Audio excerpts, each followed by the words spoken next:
So thank you, Dennison. As we look at the pandemic performance, we have a lot of questions. And so if you have questions that you want to ask during it, you can raise your hand, do the little wave thing. Hopefully I can see it, or somebody can share with me. Or you can type them in and I can answer them at the end as we go along. Or if you like to make comments, go ahead and do that. But as we look at it, there's lots of bugs that we can have in our equestrian programs. And often I will get people coming and saying, hey, I'm having a breakdown, not just during the pandemic, but in other times of working with the horse programs. And we can trace those breakdowns or those bugs to 5 different areas. And so I have listed them here. I call them the equestrian success keys. And so the first one is staff. Next one, horses. Then our program, our facility, and the equipment. And we can usually trace down any breakdowns to these areas. And guess what? A pandemic is no different as we look at it. So I wanted to take and open up these keys, so to speak, open up the rooms and see what things we would need to change, maybe things that we need to alter as we look at a pandemic performance, so we can have peak performance. The first one, looking at staff. During a pandemic, the staff are going to have to be learning new habits. And that means, maybe increasing your disinfecting of things. We're looking at needing to do different personal protective equipment considerations, such as masking. And so with these new learning habits, there's a learning curve. So things may be a little rough in the beginning, and we need to remember that everything has a start that we need to continue to grow in. But one of the biggest challenges I think that comes is as we have been putting campers together in what they call the family units, or somebody could jump in here and tell me they have a new name for it, where the cabin, they call it, it's not cabin pods or whatever, but whatever they do, go around and they cohorts. have to stay in those groups no matter what. Well, obviously, you're not usually going to have one level of equestrian students in a cabin. And so that means you're going to have to learn to deal with multi-level skills in your classes, sometimes even ages, and you may or may not have people that are really not wanting to be there for any particular reason, but the rest of their cabin family or whatever that's going is going to be there. And so you have to be able to plan for all of the above. And I know for some of the camps, they met this challenge by going back to a basic trail ride program with minimal instruction. And that is effective in a acute stage. However, as we are moving into our second summer of this, we're no longer in the acute stage, we're moving into the chronic stage.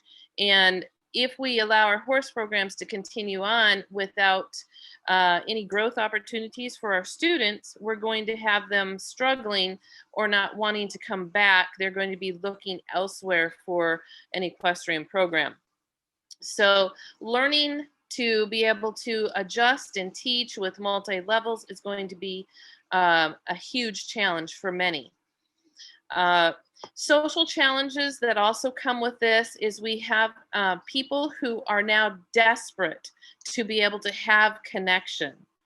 And that desperation, especially in young people, can exhibit itself in strange ways, usually behavior problems.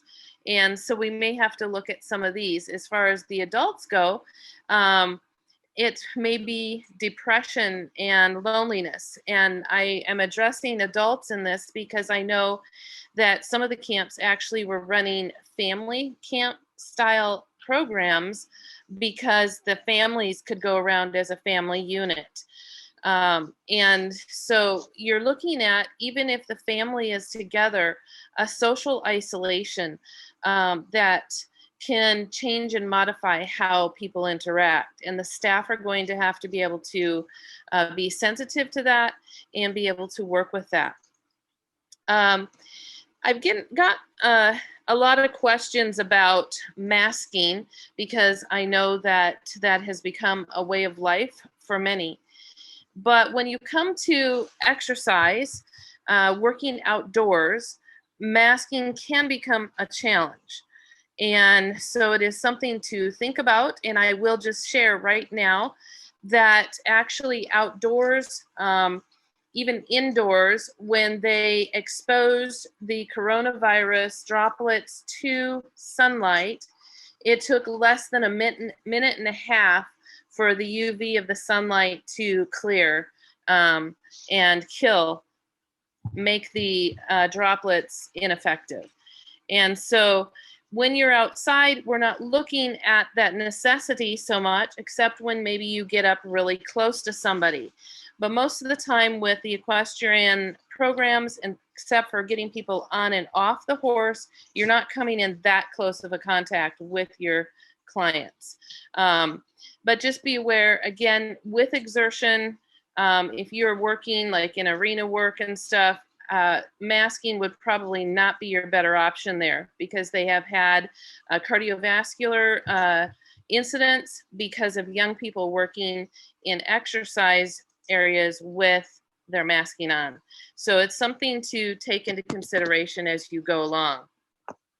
But as we look at the staff, I think one of the things, Christina did a beautiful job of talking about what our character can do as far as patience and how we deal with the horses and how they work with the campers.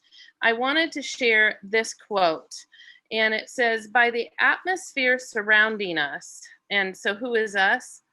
That's everybody. "Every person with whom we come in contact is consciously or unconsciously affected. Our words, our acts, our dress, our deportment, even the expression of the countenance has an influence. Thus, by our unconscious influence, thousands may be blessed." And I wanted us to be aware of that, because as we start looking with possibly having to wear masks and stuff and things more often, we are losing a window that can become shut, I guess, so to speak, to our campers to be able to see that atmosphere. So we will have to look at other ways to be effective in this. I know that a lot of places are doing the face shields. That can be beneficial, so people can still see the expressions on our faces and on our countenance. But just be aware that that's a breakdown in one of the beautiful things that God gives us to be able to express ourselves to others. That particular thing can also affect our horses. And so you'll notice here I have the protective equipment considerations. Horses, they have done studies and they can see our expressions. And so if we have a picture of, say, my face angry, and they show that to a horse, the horse can actually experience the results of that anger in elevated blood pressure, fear responses, anger or aggression responses, just from a picture. And they've shown that when the horse sees that person in real life, they transfer those feelings to the real person, and vice versa. And so if we don't have masks on if we have masks on when we're working with horses, it can actually change how our horses are responding to us. And I have actually tested this out with my herd, and I see a big difference. And they start watching me, and they're trying to get the perceptions that normally a glance may be able to have. And I didn't realize how much of an effect it would have. So it's just something to keep in mind as far as how the horses will socialize with people and how they read the emotions. And you may have horses that are less calm if they can't see your face, because it's like hiding. A lot of children are afraid of clowns for that reason, because it's a mask, and the horses can actually feel the same way. Social challenges are beautifully met with horses when we have pandemics, because there's no law that says they can't snuggle up to that horse. And so that horse can be a great blessing to them. However, when people are very starved for contact, the horses can also feel a little claustrophobic because of the snuggling and the getting close. And if you think it doesn't happen, I've actually noticed it even with people here around my horses, when we have horses highlighting his word and things like that here at our house. But I think it's important as we look at horses. Christina touched on a lot of these, but why do we have an equestrian program anyway? Because the horse obviously is one of the keys to success of an equestrian program, but why do we have them? And I'm going to overlap some of the things she said here, but adding some more. Providing therapy for clients, provides opportunity to develop coordination and confidence, provides opportunity for outdoor activities to help reduce that nature deficit disorder. Tool to point clients to Christ, teaches responsibility and a good work ethic, teaches personal survival skills, responsibility to creation, and thus serve the Creator. So these are some of the reasons, and it's something that when we understand the importance, it doesn't matter what we have to do to try to adapt. It's worth it for us to be able to do this. Moving into looking at our facility, some of the things we have to consider is social distancing space. If we have bathrooms or outhouses, how are we going to clean those? We have to look at protective equipment considerations. If we have more people coming in, do we have to, normally if they're just walking around camp, they may or may not need to have a mask on. If they come into the space, are we enclosed? Do we have to wear? So these are some things to look at, but also traffic flow. So if I have people coming in one door, are they, having to get too close to each other, or is there a possibility to have another door open if we want to follow the guidelines for the 6 feet of social distancing? Some of the protective equipment considerations we may have to consider is, do we provide the equipment or not? And then if we do, how do we properly dispose of them? And do we need documentation for all of this? I know right now they're looking at documentation for the family groups or the cabin groups in the different areas so that they can track exposure. Not every state is doing this, but it is in some of the states. So it's something to know what your laws and regulations are saying. And then documenting your cleaning checks. So if you're looking at bathrooms, documenting when you clean them, how you're cleaning them, and make sure they're up to what the CDC is recommending at this point in time. Moving into equipment, you want to follow the industry standards. And so know what your state is actually saying. But I just wanted to touch on some things we don't think about in disinfection, and that would be helmets. Now, traditionally, we've been treating for lice just in case, and some of the other skin infections. So often we do cover the helmet, but be aware that alcohol over time can start to break down a helmet base. And so we may have to, if we're using alcohol, start looking at possibly replacing our helmets a little sooner by, just make sure that we are paying attention with that. The other good thing that you can do is, what did I say, kills the virus in 1.5 minutes.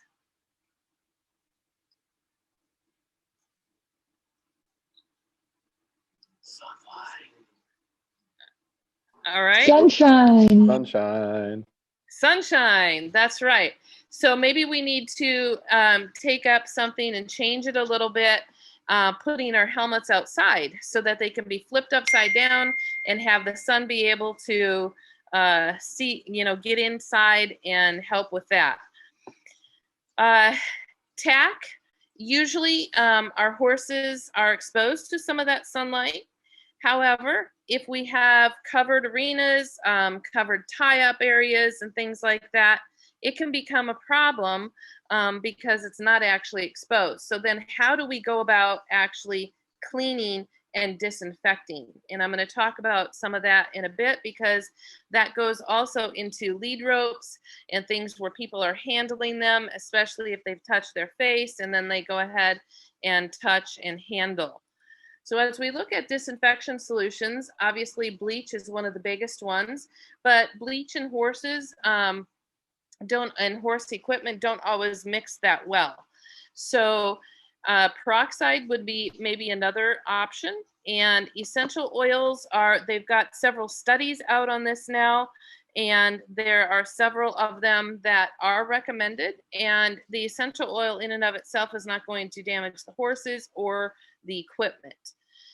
So that may be a possibility. And if you are interested, you can contact me and I will try to get you documentation from some studies that they've just been doing on this. I couldn't actually get it to open and be able to put it in my presentation, or I would have listed that. Warmer and higher humidity areas are going to have a decrease in virus transmission.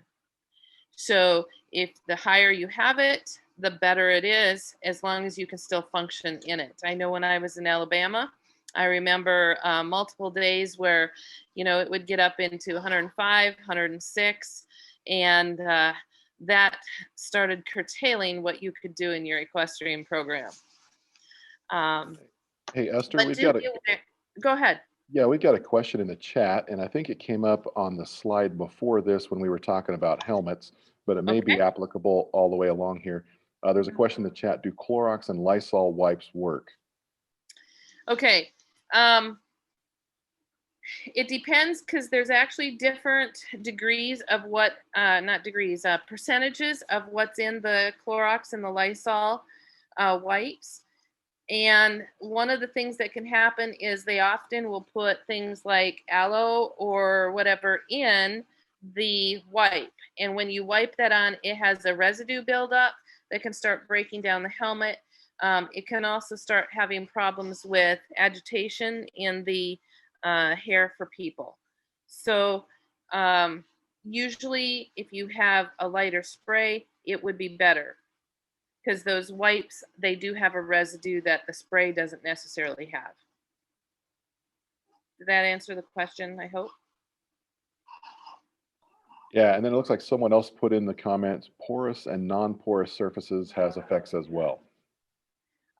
You cut out and I didn't quite hear it. Something about porous and non-porous? Yeah, porous and non-porous surfaces have effects as well. I think that's like maybe do you use this one cleaning solution for everything, or does it matter if it's a porous surface or a non-porous surface? Yes, it would actually make a difference on which you would do.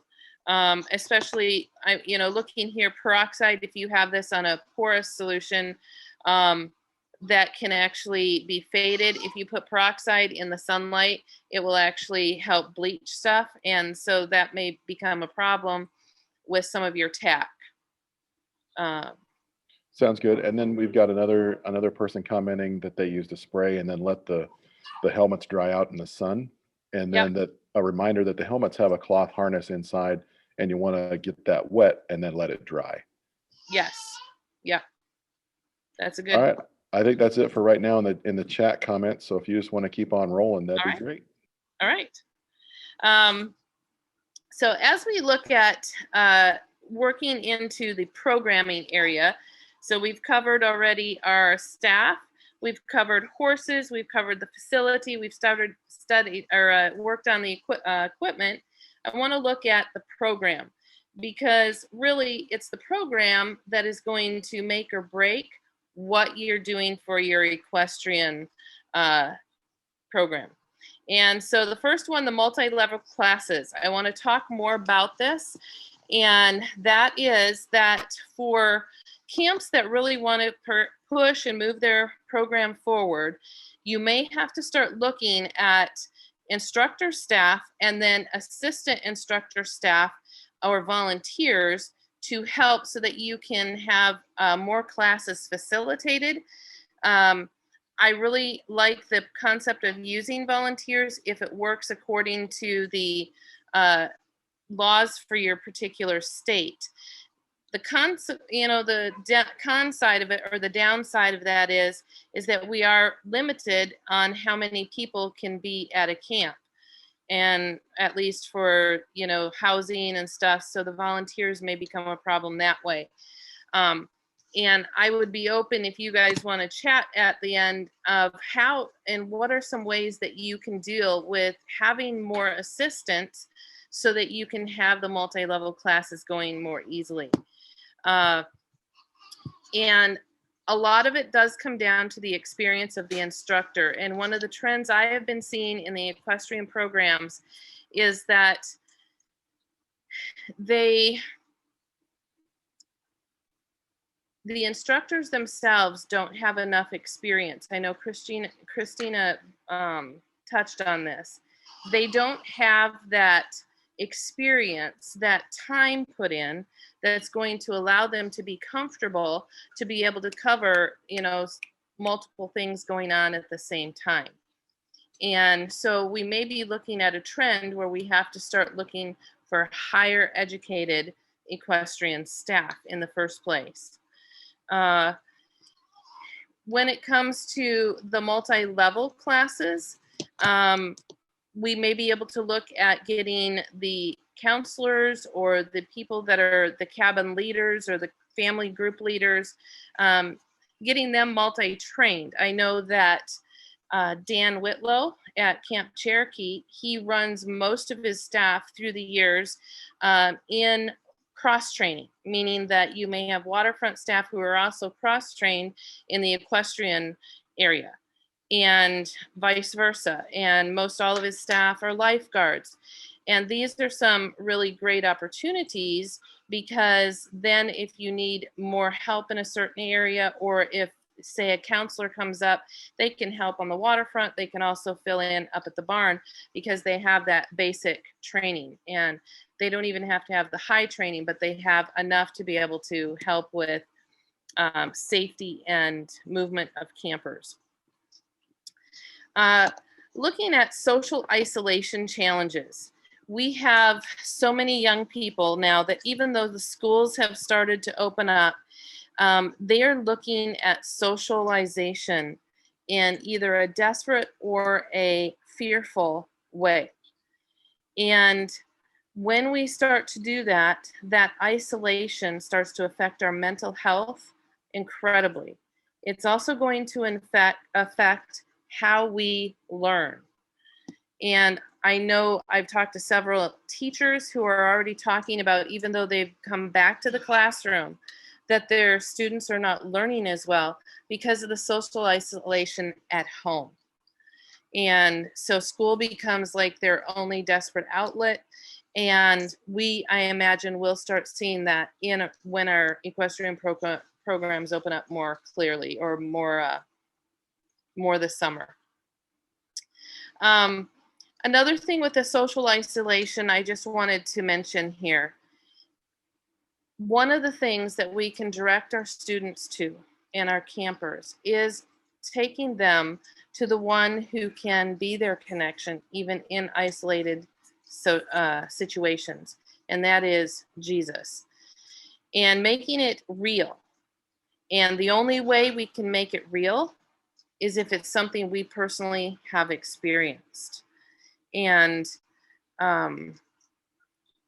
they're looking for the answers. And if we just give them the words, it's not going to make a difference. Because of the social isolation, the people now are wanting that connection, and they will believe you over any book or even government entity. One of the newest studies are saying that The people who are resisting are the biggest detriment to the moving forward of society in a pandemic. And I'm trying to be careful and sensitive, but I do know that it does make a difference. And if we can show Jesus, he's something that we don't have to isolate against. Protective equipment considerations in our program. We've already talked about disinfecting. We've talked about the masking. And I will say here that they are looking at masks for different activities, and they have found that masks affect balance. So you're looking at equestrian on the horse is pretty self-explanatory, but balance on the ground is also vital. And I know I've been experiencing this the last few days because I have several of our family members here who are up here to work with horses. And when we have, certain conditions, my balance is very, very important. And if I have a mask on, I can sense it myself. And that puts me at a higher risk for injury. So just remember that when you are coming up with your regulations and things for your camp. Emotional deficits are going to be huge. And right now in some of the psychology and counseling classes and life coaching classes that I've been working through, they are saying that the emotional deficits are going to become so significant by 2022 that we're going to be looking at them hindering mental capacity. So you don't think about how far that emotional deficit can come. But I want us to look at this not as a negative, but at a beautiful opportunity that we have to be able to make our horses have this connection with our campers, because they can come in and give the unconditional response that those of acceptance that those campers actually need. And I think I have one story I just wanted to share of one of the campers that came through a specialty camp that I was running. And she came from a very troubled background. And I do mean troubled background and non-Christian background. And the first night when we had a worship, we were singing, and she thought it was the dumbest thing she'd ever heard.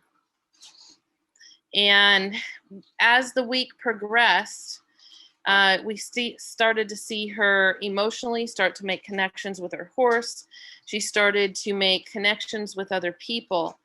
And by the end of the week, when she was leaving, she went to say goodbye to her horse. And I can still remember this, to see where she was. And I'm not sharing details because of her protection. But at the end of the week, when she gave her horse a hug goodbye, she said, "You are my best friend. And I want to get to know your best friend and creator too."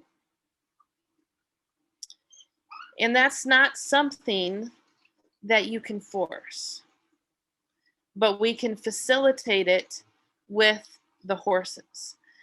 And for her emotional deficit to be met by the horse that way, I think she held and hugged him around his neck. His name was Smoke, and she hugged him for probably 5 minutes before she left. And so, this is a powerful thing. And in this day and age, this time that we are living, horses are a strong point for us. I've already talked about why do we do horse programs. And I think as we look at that why, it's going to help us to find the solutions to the complications and the challenges that we may face. I want to talk a little bit about the physical aspects. we all know from the studies that they did back in World War I and World War II about how touch affects us mentally and emotionally, and how if a baby is not held, what happens to them? How do they grow up? What kind of behavior challenges do they have? And we are looking at some of those effects right now. I know where I'm at, we're a little bit isolated in the UP. We have not had it as stringent as many of the places. And yet I still see families who are self-isolating within their family. So parents are not giving hugs to their children because they don't want to spread the infection to them, even though they're not testing positive. Parents who are staying in a different part of the house, so the dad goes to work and he comes home and he isolates in the basement because he doesn't want to be a part of the family and risk. Well, what are they risking to those children that are now growing up with a dad that's there but not? And, I wish I could say this is one or two isolated cases, but it's not. There are still a lot of people doing that. And those campers that come, as they get with the horse doesn't care about, social distancing. The horse doesn't care that, they shouldn't allow to touch according to the standards that are out there right now. And so the camper snuggles up to the horse. They're getting that interaction with another living, breathing animal that's going to make a difference. To give you an idea of how much of a difference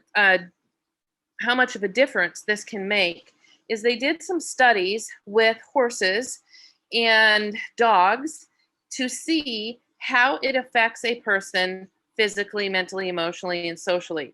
And one of the things that intrigued me the most was the stress reduction in the physical aspects of the body of the animal that is, or the person that's beside the animal. And the dog, they projected out and they found that 6 feet around a dog, the people could have the benefits for. With the horse, it was 10 feet.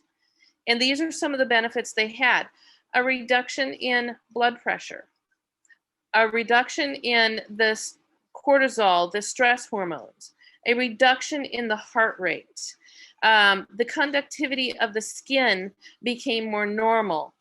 They found that the opportunities for the body to relax was faster than those that were not. So in other words, if you did have stress, being around the animal would reduce it even faster. And so these are some of the things. What are we seeing with people today? Stress is off the chart. And I have new understanding for the verse that says that men's hearts will fail them with what? With fear and stress. And yet when they come around horses, it can be much more calming for them. And I have a friend who told me, I don't even like horses. And then she said, well, it's not that I don't like horses. I'm scared of them. But when I come out here, I love to walk up and down the aisle of the barn because it just slows everything down in my life and makes me feel better. This is what our horse programs can do for us. And I think we need to focus again. What are they doing? Is it worth what we have to change? Hey, Esther. As we look at the program, I wanted us to look at where are we when it comes to the program. I started talking about the staff and how our atmosphere around ourselves can make a difference. And I wanted us to come back to this in understanding that it's as our experiences with horses and with the Lord, those are the ones that are going to allow us to be real and make a difference. And I like how Deuteronomy 6:6-7, it says, let these words which I command thee this day shall be in thine heart. So where do they need to be? Not here, but here. And then, and I put the then in parentheses because I'm adding that, but if you look at the sequence, and thou shalt teach them diligently unto thy children.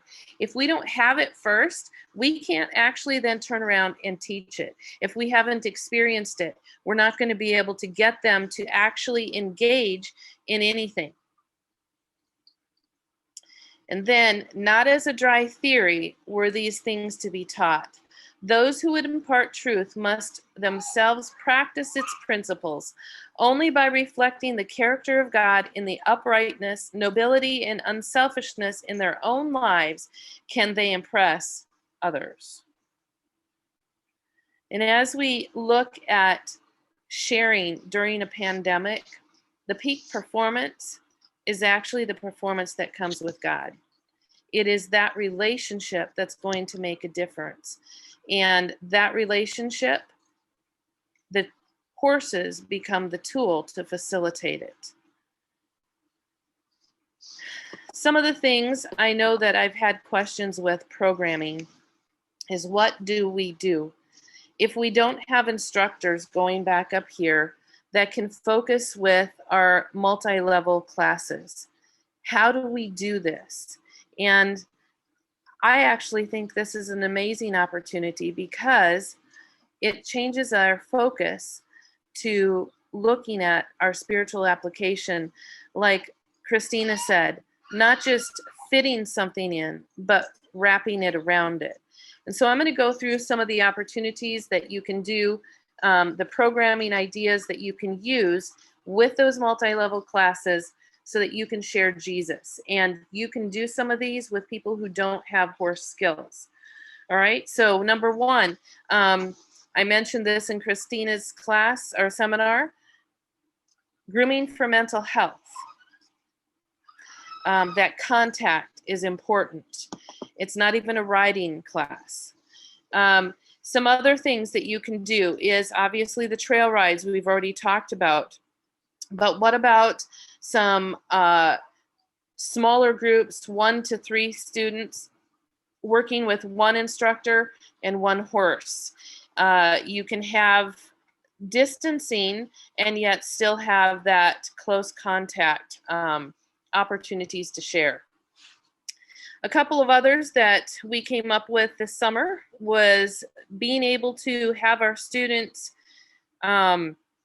engage with maybe doing campouts because they're outside. They're not in an enclosed area. So have them come up and have a camp out at the barn or down wherever your barn happens to be. Give them that space to be outside in the fresh air, be able to connect with the horses during the evening. And we could go on, but I'm looking at how much time do I have, Dennison? Are we looking at 10 minutes? Approximately 15 minutes? Okay. So I would like to, before I go and come down to a conclusion, ask, are there questions about programming? Are there questions about any of the things that we've talked about so far, ideas and things that have worked for you?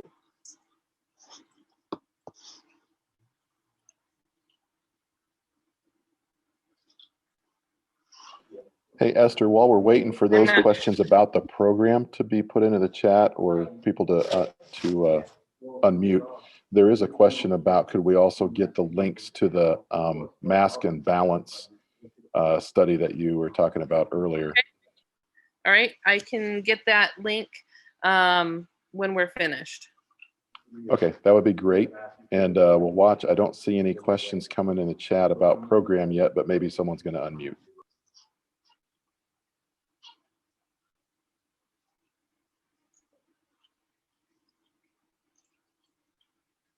Okay. I guess no questions. Dennison, I couldn't see. What was our time frame that we're looking at? You have like 5. Let's see. You're in Eastern, right? So like 6:15. So you've got about another 15 minutes if you'd like to use that. And there is also a question here. Somebody wanted to know, when you're referring to the multi-level classes, are you referring to what you do at horse camp? Okay. I should have not just said multi-level. I should say multi-level or multi-skill, because you will have, like in a group or family unit group or whatever they're calling them at camp, you actually have, one camper that maybe has never touched a horse before. You may have a camper who takes lessons at home. And so you have them coming together, and now how do I deal with them so that the person is not terrified who's just starting to be with horses, and the person is not bored out of their mind who has been taking lessons at home. So that is where you can get some of those challenges, and why I said it can become staff intensive, and how volunteers can be a benefit with that, because then you could have, smaller group, maybe 1 to 3 different levels or skill levels, and an instructor could cover that in building, but you would still need maybe some assistance to help those that are not as skilled in a certain area.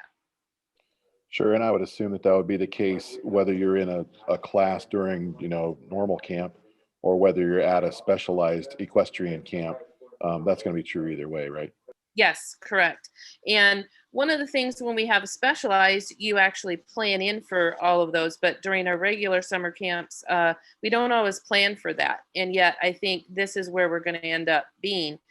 And trail programs, like I said earlier, if you do a one-step, the basic trail ride program, they're not bad.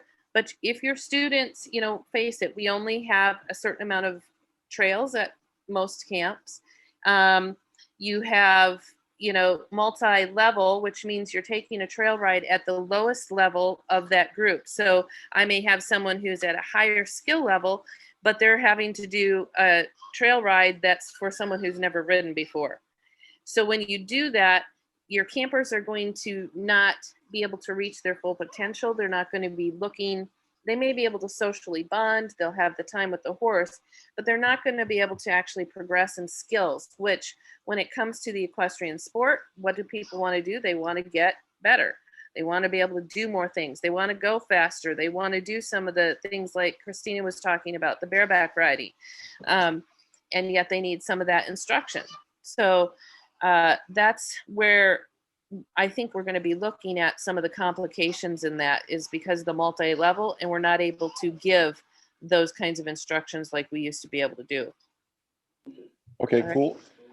We got another question. Could you have the higher level students help the teacher? Yes, you can. In some, it's a good option. In some respects, a couple of things to be aware of. You don't want them to be paying to come to learn skills and then only be assisting all the time. So as long as they got some of the equal amount of time of their own instruction or opportunities to learn, then that would be a great option. Okay, and it looks like for right now, that's the questions that have come in so far about program. Okay, it looks like Kay has got a question. Yeah, Esther, I was just wondering, what are some suggestions when you're doing the multi-level for rainy days? Because you've got a smaller environment that you're going to be working in. So what are some suggestions to keep socially distanced and to keep everyone engaged? Yes, that would be a challenge. And because obviously not every facility has options to bring people in and still maintain those social distancing spaces. And so it is really a complication. Some of the suggestions that I would have is utilize your entire facility and start looking outside of the box. I know at one facility I went to, their gymnasium was set up in such a way that we actually did horse classes in the gymnasium. Oh my. Not something you would really think about, but it worked. And another facility, we did it in the backside of the shop. And that was an option for us to be able to do. And so a lot of places right now are looking at the potential, and this is not in the camping industry, but I am looking at the possibilities to encourage camps in this area, is the Quonset or the hoop house options, much cheaper than a lot of the other like covered riding arenas or big things like that that cost a whole lot more money. And I know in Ontario, there's several facilities that have these, and I've really enjoyed what I've seen. And if the pandemic crisis or, the chronic situation develops and continues, I think we're going to have to start looking at additional spacing to keep our horse programs and other things going. Don't limit yourself to just. Yeah, don't limit yourself to just the horse area as far as doing it. And there are many ground classes that you can still do even with that multi-level. Kay, for some of the things that I'm thinking of is it's actually the ground classes might be easier to blend than the mounted classes would be. And so if you have that group unit in a smaller area, ground classes can be a huge benefit. Cafeterias work great for ground classes. Okay. Thank you.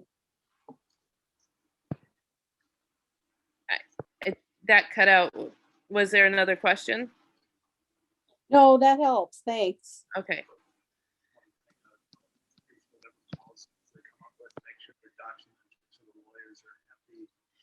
All right. I had some feedback from the group here with me, and one of the things they recommended is any of the policies that you come up with, make sure to document those so that if they can be compared with the standards for your state or your area, but also so that if you're following those policies, if there is some backlash, if you will, you can have the documentation that you're following this particular procedure. All right. Anybody else? Any other questions?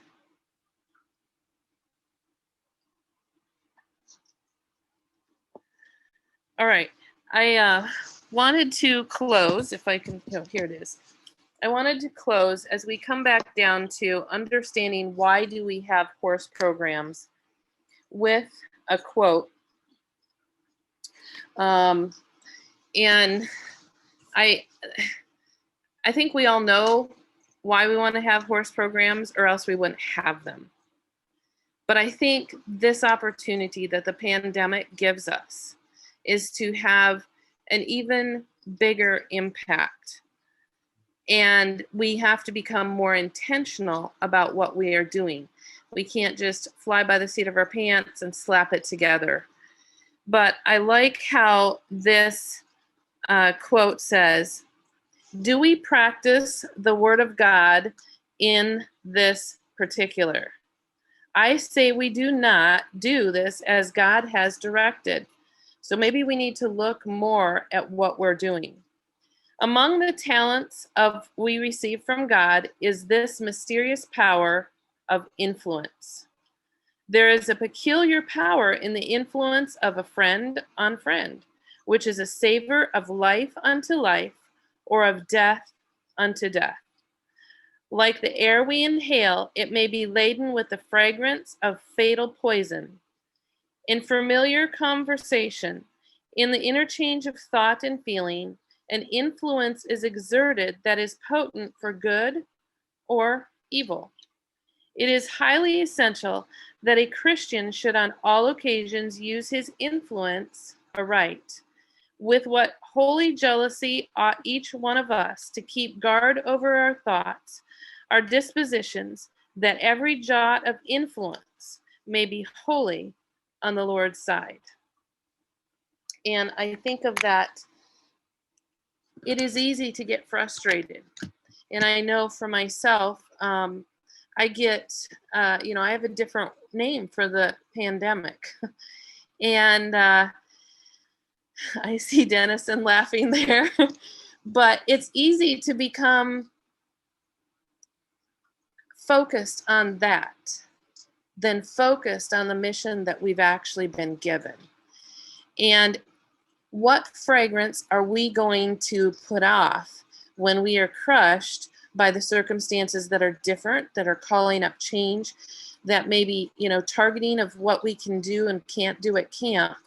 And, we're looking at changes not just in health-wise with the pandemic. We're looking at changes in all of society when it comes to, some of the communities we're going to be reaching. And as we look at all of them, our focus needs to be, what would God have us do in this situation? And I don't think we can pray enough. And as we look at our horse programs, asking God to reveal how he wants us to run in this pandemic, going back to his peak performance, not ours.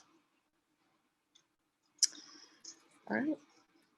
I would like to have prayer for, as we close, all the programs that are running this summer. I know we have several that are shutting down, but it is going to take prayer for how we can facilitate. I know many of the camps have run flat out in the past, and now we're asking for additional things. How's that going to happen? It's only going to happen by the grace of Jesus. Let's pray.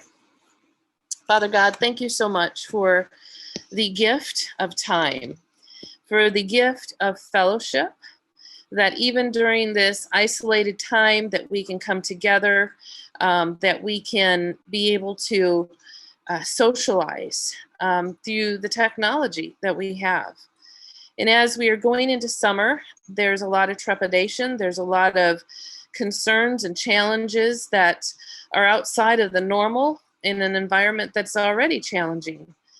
And Lord, I just ask these things, that you will give us your wisdom, that we can see the solutions to the problems that seem insurmountable. Number two, that you give us the strength to be able to move forward with these challenges. And number three, Lord, that you will work in our lives to such an extent that our equestrian programs will have a life-giving fragrance that rises above all the viruses and all the challenges, the identity crisis that we have going. Because you are able, and we claim your promise that you will work in us until the day you come, and that our programs, Lord, bless them with all of you. And I pray this, Jesus, in your name. Amen.